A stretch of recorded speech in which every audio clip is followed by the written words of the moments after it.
Hello दोस्तों, मैं आपका अपना दोस्त अंकित गुप्ता आपका स्वागत करता हूं आपके अपने चैनल जिसमें हम एक और जर्नी शुरू करने वाले हैं जॉय ऑफ लर्निंग की।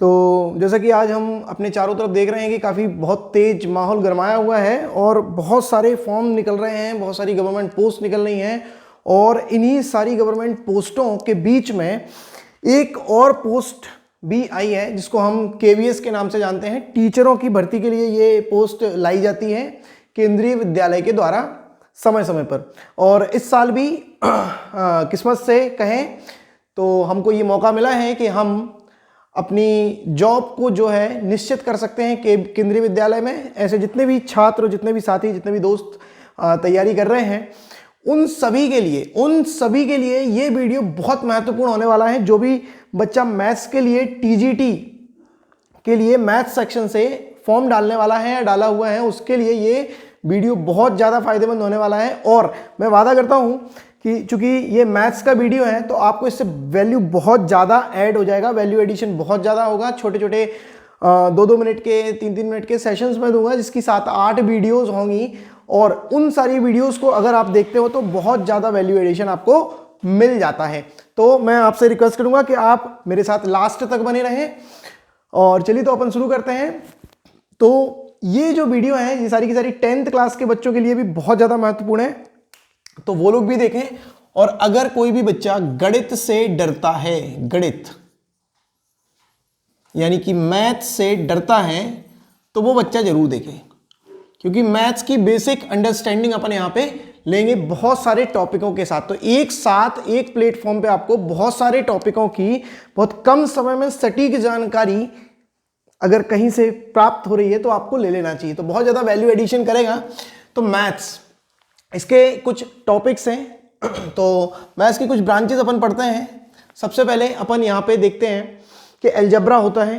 अलजेब्रा का मतलब क्या है, जिसमें अपन किन्हीं वेरिएबल्स की मदद से, अलजेब्रा का मतलब क्या है कि किन्हीं वेरिएबल्स की मदद से अपन किसी दो क्वांटिटी को या दो रिलेशंस को स्थापित कर देते हैं। दो क्वांटिटी या दो वस्तुओं के रिलेशन को अपन बीच में स्थापित कर देते हैं और वेरिएबल्स की मदद से उसको दिखा देते हैं। जैसे एक एग्जांपल के लिए मैं आपसे बता सकता हूं कि मानिए गति यानी कि स्पीड इज इक्वल टू क्या होता है, डिस्टेंस अपॉन टाइम, यानी कि दूरी बटे समय, दूरी बटे समय। यकीन मानिए दोस्तों, अगर आप मेरे साथ बने रहते हैं तो आपकी हिंदी इंग्लिश की समस्या भी मैं आप बहुत जल्दी सुलझा दूंगा। आप सुलझा पाओगे क्योंकि अपन बाइलिंगुअल चलेंगे, ठीक है ना। इंग्लिश में पढ़ेंगे अपन, सो इंग्लिश और हिंदी दोनों ही रहेगी उसमें, ठीक है।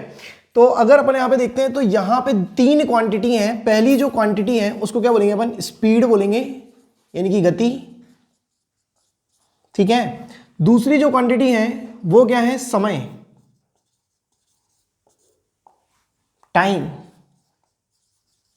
बहुत ध्यान से पूरा फोकस करके अगर आप सुनते जाएंगे तो आपको चीजें क्लियर होती जाएंगी और आई प्रॉमिस टू यू कि आपको इमेजेस दिखने लगेंगी, आप विजुलाइज करने लगोगे चीजों को अगर मेरे साथ में जुड़े रहते हैं और पढ़ते जाते हैं तो।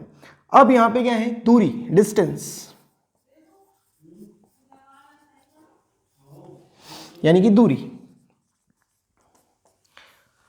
आप समझिए इन 3 क्वांटिटीज को आपस में कई तरीके से रिलेट कर सकते हैं। ये डायरेक्टली प्रोपोर्शनल है, ये इनवर्सली प्रोपोर्शनल है, यानी कि आप बोल सकते हो कि भाई जो स्पीड है वो डिस्टेंस के डायरेक्टली प्रोपोर्शनल है, ठीक है, और समय के इनवर्सली प्रोपोर्शनल है। जिसका मतलब क्या होता है, जिसका मतलब है कि अगर डिस्टेंस बढ़ जाएगा और टाइम क्या रहेगा, कांस्टेंट रहेगा। टाइम क्या है, कांस्टेंट है। अगर इफ टाइम इज कांस्टेंट, यानी कि यदि समय ना बदले, समय वही रहे, ठीक है, यदि समय ना बदले या समय वही रहे तो डिस्टेंस के बढ़ने के साथ साथ स्पीड भी बढ़ जाती है और इसके घटने के साथ साथ में स्पीड भी घट जाती है, ठीक है।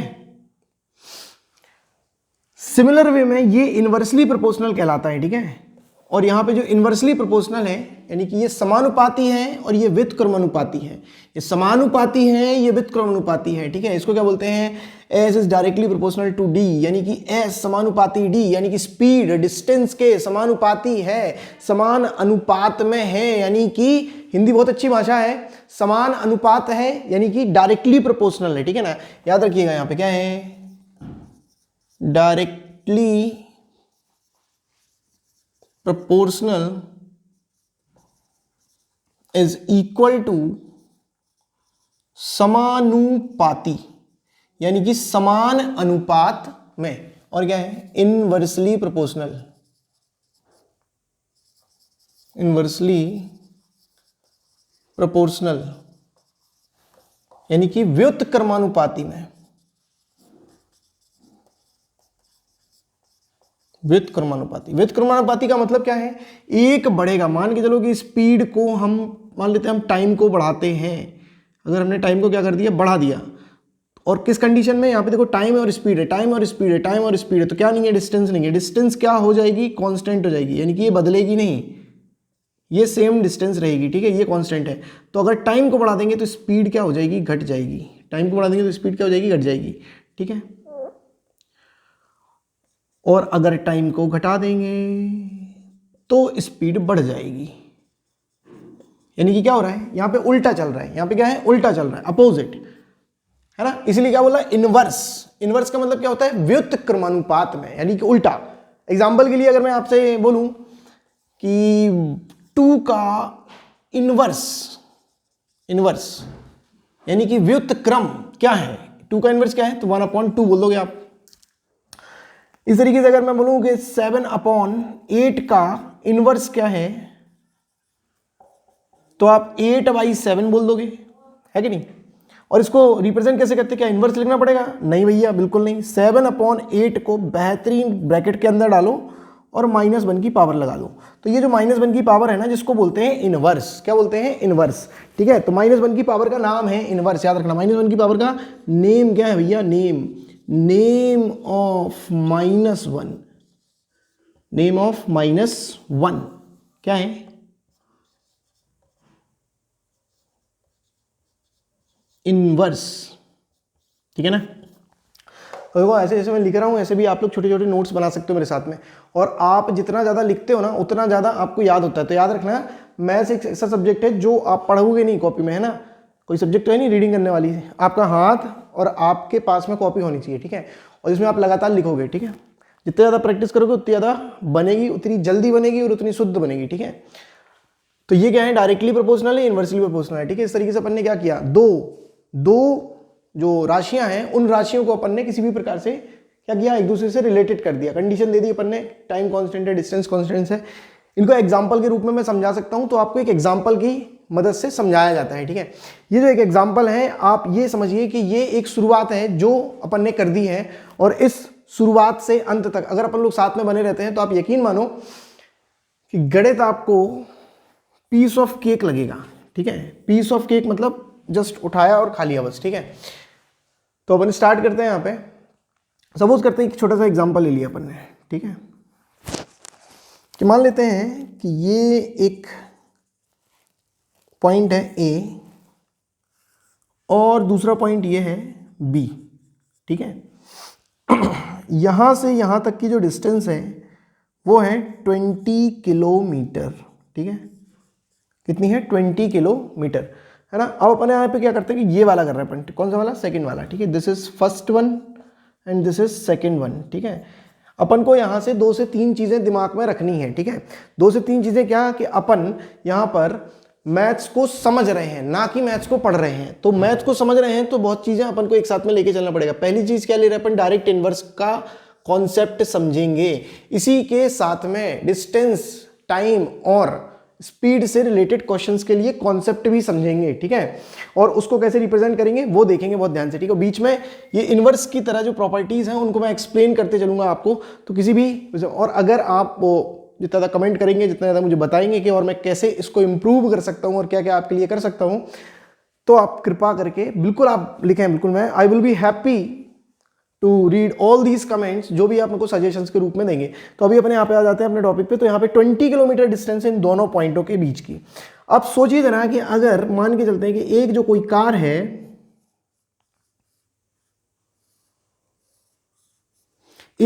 कार है, वो यहां से निकलती है और उसकी स्पीड मान लेते हैं अपन, कुछ भी मान लेते हैं अपन ने यहाँ पे कि 4 किलोमीटर पर आवर से चल रही है, ठीक है, बहुत ज़्यादा कम हो गई। तो इसको अपन क्या करते हैं, थोड़ा सा बढ़ा लेते हैं, ये 200 किलोमीटर से है, ठीक है। अब ठीक है 40 किलोमीटर पर आवर से चल रही है, ठीक है। अपन को ज़्यादा स्पीड पे चलाने की ज़रूरत है नहीं है, ठीक है, काफ़ी रोड वगैरह है, भीड़ भाड़ है, ठीक है। तो 40 किलोमीटर पर आवर से जा रही है, तो टाइम कितना लगेगा, क्वेश्चन ये है कि टाइम कितना लगेगा। Then time is equal to what, ठीक है ना। सो क्वेश्चन क्या हो जाएगा, how much time will take by this car to cover this distance. मतलब क्या है कि ये कार 200 किलोमीटर जाने में कितना टाइम लगाएगी, ठीक है। किसी कार की गति जो कि वो, या कोई भी कार है ना जो 40 किलोमीटर प्रति घंटे की चाल से चल रही है, वो 200 किलोमीटर तक चलने के लिए कितना समय लगाएगी, ये इसका क्वेश्चन है, ठीक है। तो टाइम निकालना में बड़ा इजी है, हमको मालूम है, क्योंकि जितने भी लोग अपन हैं और ये सुन रहे हैं, ये बड़ा सिंपल सा है, अंडरस्टैंडिंग भी है यहाँ पे। तो टाइम इज इक्वल टू क्या हो जाएगा, डिस्टेंस अपॉन स्पीड। तो डिस्टेंस कितना है, 200 किलोमीटर है, ठीक है, और स्पीड कितना है उसका, 20 किलोमीटर है, 40 किलोमीटर है, ओके, पर आवर है, ठीक है। तो क्या होगा, 0 से 0 कट जाएगा, 4 से 20 कट जाएगा, 5 आएगा, किलोमीटर से किलोमीटर कट जाएगा और ये चला जाएगा ऊपर। तो आंसर जो होगा वो होगा आपका 5 आवर्स। तो 5 आवर में वो ये कवर डिस्टेंस कर लेगा। लेकिन ये तो पहली कंडीशन होगी। अब अपन क्या करते हैं, एक और कंडीशन लेते हैं, एक और डिस्टेंस लेते हैं, एक और स्पीड लेते हैं दूसरी। तो दूसरी स्पीड अपन ने मान के चलते हैं, अपन ने ले ली 20 किलोमीटर। तो पहला क्वेश्चन है आपसे, फर्स्ट क्वेश्चन जो आप आंसर करने वाले हो, पहला क्वेश्चन ये है कि जरा आप ये सोच के बताइए कि जो टाइम आएगा, क्या वो 5 घंटे आएगा या 5 घंटे से कम आएगा या 5 घंटे से ज़्यादा आएगा। वो जो टाइम आने वाला है, कुछ भी आने वाला है ना, we don't care about that. तो फर्स्ट क्वेश्चन इज कि वो जो टाइम होगा जब अपन 20 किलोमीटर पर आवर की स्पीड से, कितने की, 20 किलोमीटर पर आवर की स्पीड से 200 किलोमीटर को कवर करेंगे, तो अपन को कितना टाइम लगेगा। तो भैया देखो स्पीड कम कर दी हमने, स्पीड क्या कर दी यहाँ पे, देखो ध्यान से, स्पीड को क्या कर दिया मैंने यहाँ पे, कम कर दिया। अब टाइम निकालते हैं, अपन देखते हैं टाइम कितना आता है। So time is equal to, obvious बात है, स्पीड अपॉन डिस्टेंस होता है, that is equal to 200 kilometre by 20 kilometre per hour. This will be cancel out by 10 times, 10 गुने में कैंसिल हो जाएगा, कट जाएगा, ठीक है। ध्यान से सुनोगे आप तो आपका इंग्लिश डेवलप हो जाएगा। मैं इंटेंशनली आपको इस तरीके से बोल के बता रहा हूं। तो यहाँ पे टाइम क्या हो गया, यहाँ पे टाइम क्या हो रहा है, बढ़ रहा है। ध्यान से देखो, ये जो रिलेशन है, दो क्वांटिटी को आपस में रिलेट कर दिया अपन ने, एक क्वांटिटी को कांस्टेंट करके, एक क्वांटिटी को कांस्टेंट करके। ये दूसरे वाले नंबर का एग्जांपल दिया है मैंने, ठीक है। तो डिस्टेंस को कांस्टेंट कर दिया, तो स्पीड बढ़ाने से नहीं, स्पीड घटाने से टाइम बढ़ रहा है। यानी कि 100% अगर स्पीड को आप बढ़ा दोगे तो टाइम घट जाएगा। और ये तो कॉमन सेंस की बात है कि स्पीड को हम बढ़ा देंगे तो टाइम घट जाएगा, लेकिन यही क्वेश्चन करते समय हमें याद नहीं रहता है, ठीक है। तो फाइनली अपन ने यहाँ पे स्पीड कॉन्स्टेंट का, स्पीड और डिस्टेंस और टाइम का कॉन्सेप्ट पढ़ा, साथ ही साथ में अपन ने डायरेक्ट इनवर्स समझा, और अपन ने गणित यानी कि मैथ्स की स्टार्टिंग की है।